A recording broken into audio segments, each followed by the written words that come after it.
আজকে আমি পাট শাক রান্না করব। এই যে ড্রামের মধ্যে আঙ্গুর গাছ লাগাইছি, আঙ্গুর গাছের গোড়ায় পাট শাক কেমনি পড়ছে এতগুলি জানি না। বিসমিল্লাহির রহমানির রহিম। আজকে আমি পাট শাক রান্না করব।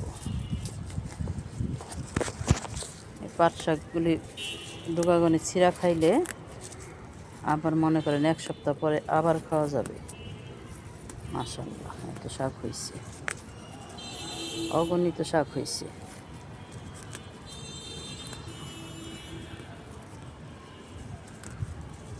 দেখলেই পরানটা ভরে যায়।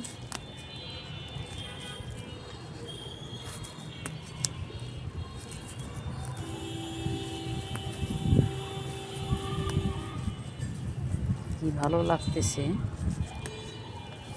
ছাদ বাগানে কিছু হইলে খাওয়ার থেকে আনন্দ বেশি লাগে।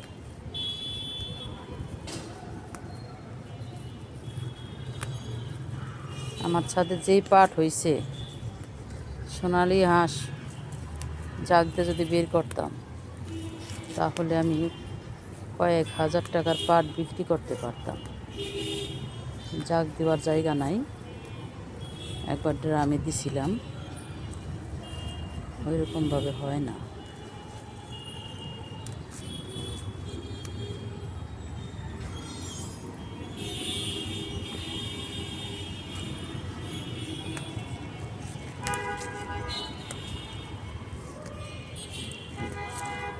একটা ড্রামের মধ্যে শাক লাগাইলে একদিন হয়ে যায়।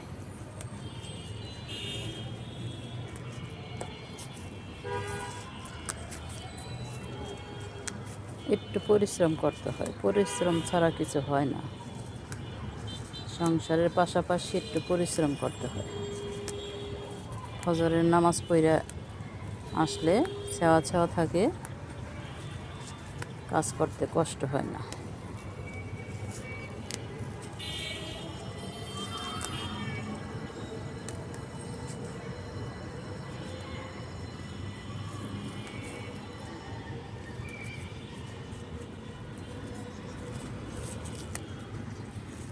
মাশাআল্লাহ, আল্লাহর নাম ভরসা। কত শাক হয়েছে।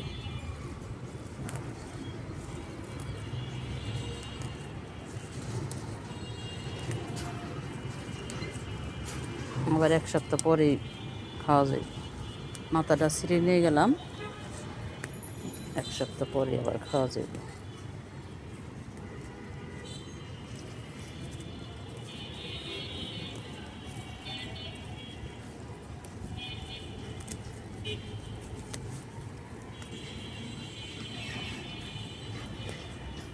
আমার ভিডিওটা যদি ভালো লাগে অবশ্যই লাইক কমেন্ট শেয়ার করবেন। ছাদ থাকলে অবশ্যই বাগান করবেন, টাটকা টাটকা শাক সবজি খাবেন। এই হলো আজকের পাট শাক। আসসালামু আলাইকুম।